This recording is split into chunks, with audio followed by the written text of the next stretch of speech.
दोस्तों, हमारा solar system का एकमात्र तारा सूर्य है, जिसकी ग्रेविटी के कारण सभी ग्रह इसका चक्कर लगाते हैं। कई वैज्ञानिक ने सूर्य पर जीवन के बारे में कई थ्योरीज दी हैं। ऐसे में बहुत लोगों को यह जानने की जिज्ञासा होगी कि आखिर सूर्य का वातावरण कैसा होगा और वहां पर किस तरह के जीव रहते होंगे। आपकी इसी जिज्ञासा को शांत करने के लिए आज हम सूर्य के वातावरण और वहां पर किस प्रकार के जीवन की संभावना हो सकती है, इस पर विस्तार से चर्चा करेंगे। तो हाय गाइज, मैं हूं उत्पल और आज हम आपको सूर्य के बारे में पूरी डिटेल से जानकारी देंगे, तो बने रहिएगा दोस्तों वीडियो में लास्ट तक। सूर्य पर इस समय अजीबोगरीब हलचल देखने को मिल रही है। वैज्ञानिकों ने पहली बार सूर्य से प्लाज्मा का एक हिस्सा टूटकर अलग होते हुए देखा। फरवरी 2023 में सूर्य के प्लाज्मा का एक बड़ा हिस्सा उससे अलग हो गया और कई महीनों तक सूर्य के वातावरण में घूमता रहा। यह प्लाज्मा सूर्य के उत्तरी ध्रुव का चक्कर लगाता रहा और फिर गायब हो गया। वैज्ञानिक भी इस अनोखी घटना को देखकर हैरान हो गए। नासा की सोलर डायनेमिक्स ऑब्जर्वेटरी ने इस घटना को कैप्चर किया है। जब यह हिस्सा अलग हुआ तो इसे सूर्य के उत्तरी ध्रुव पर एक भंवर जैसा बन गया। दरअसल सूर्य का ज्यादातर हिस्सा कई तरह की गैसों से बना है। इनमें हाइड्रोजन प्रमुख है। हाइड्रोजन में परमाणु संलयन की प्रक्रिया से सूर्य में ऊष्मा और गर्मी उत्पन्न होती है। कुछ रिसर्च में ये बात सामने आई है कि इतनी ज्यादा गर्मी में भी जीवन की संभावना हो सकती है। हमारी धरती पर ही टार्डिग्रेड एक ऐसा जीव है जो किसी भी परिस्थिति में जिंदा रह सकता है। टार्डिग्रेड समुद्र की गहराइयों से लेकर ज्वालामुखी से निकले लावा में भी पाए गए हैं। यह जीव 150 डिग्री सेल्सियस तापमान में भी जिंदा रह सकता है। मुश्किल हालात में ये जीव क्रिप्टोबायोसिस अवस्था में चले जाते हैं। ये अपने शरीर का पानी बाहर निकाल देते हैं और एक विशेष प्रोटीन और शुगर के सहारे अपनी कोशिका को बचा लेते हैं। जब पृथ्वी पर ही इतने अधिक तापमान में जीवित रहने वाले जीव पाए जाते हैं तो सूर्य पर भी इस तरह के जीव मौजूद हो सकते हैं। सूर्य के वातावरण के अनुसार वहां पर सिलिकॉन से बने जीव मौजूद हो सकते हैं, जो जीने के लिए सूर्य से निकलने वाली गर्मी और एनर्जी का उपयोग करते होंगे। कुछ वैज्ञानिकों ने सूर्य पर लिक्विड रूप में जीवों के होने की संभावना जताई है। जैसे हम लोगों का पृथ्वी पर जीने के लिए एक ठोस भौतिक शरीर है, वैसे ही सूर्य के वातावरण के अनुसार वहां पर रहने वाले जीवों का शरीर काफी गर्म लिक्विड से बना होगा। जैसे हम लोग जीने के लिए ऑक्सीजन लेते हैं और कार्बन डाइऑक्साइड छोड़ते हैं, उसी प्रकार ये जीव जीने के लिए हाइड्रोजन गैस का उपयोग करते होंगे और मीथेन गैस बाहर छोड़ते होंगे। वैज्ञानिकों ने यह भी संभावना जताई है कि वहाँ की प्रकृति और वातावरण के अनुसार सूर्य पर हजारों तरह की जीव मौजूद हो सकते हैं, जो हाई टेम्परेचर पर भी जिंदा रहने में सक्षम होंगे। नासा के वैज्ञानिक डॉक्टर मैक्स बताते हैं कि सूर्य पर सिलिकॉन वेस्ट लाइफ मौजूद हो सकता है, जो काफी गर्म तापमान में भी जिंदा रह सकते हैं। ये जीव हम इंसानों की तुलना में अधिक शक्तिशाली होंगे, जो सूर्य की एनर्जी को खाकर वहां पर जिंदा रहते होंगे। कुछ वैज्ञानिक रिसर्च में यह बात सामने आई है कि कोई भी ग्रह या तारे पर वहां के वातावरण के अनुसार एलियन लाइफ मौजूद हो सकता है। इन एलियंस की बॉडी किसी भी पदार्थ, लिक्विड या गैस की बनी हो सकती है, जो वहां के वातावरण के अनुकूल हो, जो बिना किसी परेशानी के उस ग्रह या तारे पर जीवित रह सके। ईश्वर ने पंच महाभूतों से इस ब्रह्मांड का निर्माण किया है। क्षिति, जल, पावक, गगन, समीरा। हम इंसान पृथ्वी पर रहते हैं और पृथ्वी के वातावरण के अनुकूल हमारा शरीर क्षिति पृथ्वी तत्व से मिलकर बना है। हमारे शरीर में पृथ्वी तत्व सबसे ज्यादा होता है और अन्य तत्व बहुत कम मात्रा में होते हैं। उसी प्रकार अग्नि और वायु तत्व से बने जीव सूर्य पर निवास करते होंगे।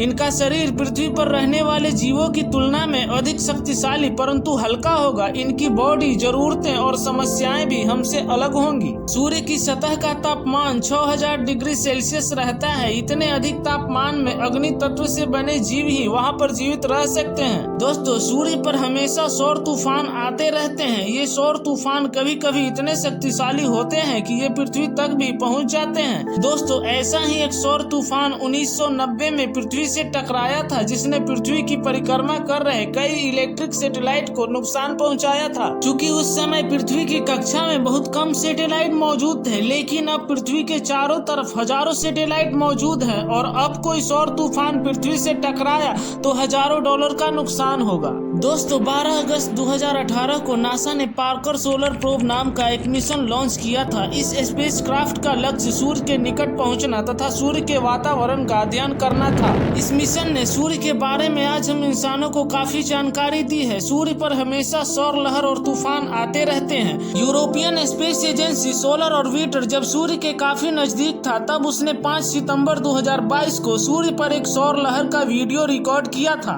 यह मात्र एक संयोग था कि जिस हिस्से में सोलर ऑर्बिटर का कैमरा देख रहा था, उसी हिस्से में यह सौर लहर सांप की तरह चल रहा था। यह लहर मात्र 1 सेकंड में करोड़ों किलोमीटर की यात्रा करती है। दोस्तों, जब यहाँ की सौर लहर इतनी खतरनाक और डरावनी होती है तो इस पर रहने वाले जीव कितने शक्तिशाली होते होंगे, जो ऐसी वातावरण में भी यहाँ पर जिंदा रहते हैं। साल 2020 में अमेरिकी वैज्ञानिक यूजी चुनोस्की ने यह दावा किया कि हमारी पृथ्वी की तरह ही स्टार्स पर भी जीवन मौजूद हो सकता है, क्योंकि पृथ्वी पर ही कुछ ऐसे माइक्रोस्कोपिक जीव मौजूद हैं जो काफी हाई टेम्परेचर पर भी जिंदा रह सकते हैं, तो सूर्य पर भी ऐसे जीव होने की प्रबल संभावना है। पार्कर सोलर प्रोब 4 साल से सूर्य की सतह के सबसे करीब चक्कर लगा रहा है। इसमें लगा इंटरफेस रीजन इमेजिंग स्पेक्ट्रोग्राफ सूर्य की सतह की हाई रेजोल्यूशन तस्वीरें ले रहा है। नासा का पार्कर सोलर प्रोब सूर्य के सबसे करीब पहुंचने वाला अभी तक एकमात्र स्पेसक्राफ्ट है।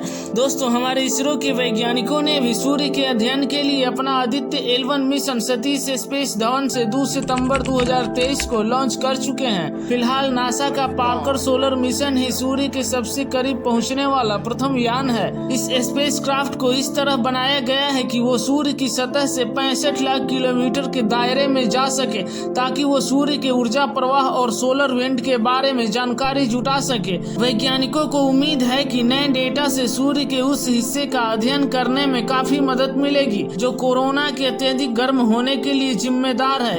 यूरोपियन स्पेस एजेंसी ने भी सूर्य पर रिसर्च के लिए अपना सोलर ऑर्बिटर 9 फरवरी 2020 को अंतरिक्ष में छोड़ा है। सूर्य की सतह पृथ्वी की सतह की तरह ठोस नहीं है, यह हाइड्रोजन और हीलियम के संघनित गैसों का एक गोला है, इसलिए इस पर जीवन की संभावना भी लिक्विड के रूप में ही होगी। सूर्य अत्यधिक गर्म और आवेश युक्त कणों के गैसों से बना हुआ है, जिसे प्लाज्मा कहते हैं। दोस्तों, सूर्य के चारों ओर धूल के कई घेरे मौजूद हैं, जिन्हें सोलर डस्ट रिंग कहा जाता है, जिनसे यह अनुमान लगाया जाता है कि जब 4.6 अरब वर्ष पूर्व सोलर सिस्टम बना होगा, तब उस समय सूर्य के चारों ओर गैस की डिस्क रही होगी। वैज्ञानिकों का कहना है कि करीब 8 अरब साल तक सूर्य का तापमान चरम पर होगा। इसके बाद हाइड्रोजन धीरे धीरे कम होने लगेगी और सूर्य का तापमान घटने लगेगा। जब सूर्य पर हाइड्रोजन कम होने लगेगी, तब उसका आकार बढ़ने लगेगा और फिर लाखों सालों के बाद उसका आकार सैकड़ों गुना बड़ा हो जाएगा। ऐसे तारों को रेड ज्वाइंट्स कहा जाता है।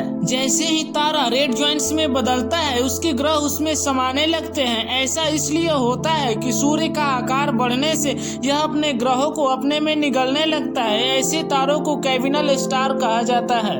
दोस्तों, जहाँ तक तारे में जीवन का प्रश्न है, तो इस पर मैंने आपको विज्ञान के अनुसार तारे पर कैसा जीवन हो सकता है इसके बारे में बताया।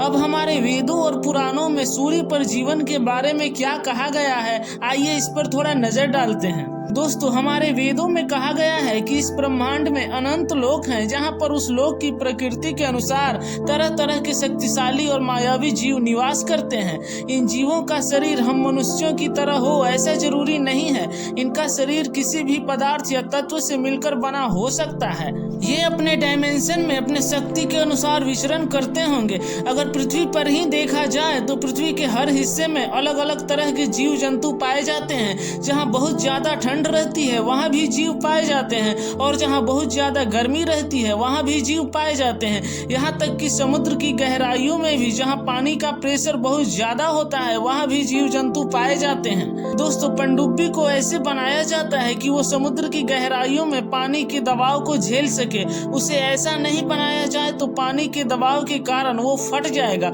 और नष्ट हो जाएगा। लेकिन दोस्तों, समुद्र की उतनी गहराइयों में भी जीव जंतु पाए जाते हैं और उनका शरीर ऐसा होता है कि वो पानी के दबाव को भी झेल लेते हैं, जिससे साधारण पनडुब्बी नहीं झेल पाती और नष्ट हो जाती है। जब पृथ्वी पर ही हर जगह वहाँ के वातावरण के अनुसार जीव जंतु पाए जाते हैं, तो सूर्य पर भी जीवन का होना कोई बड़ी बात नहीं है।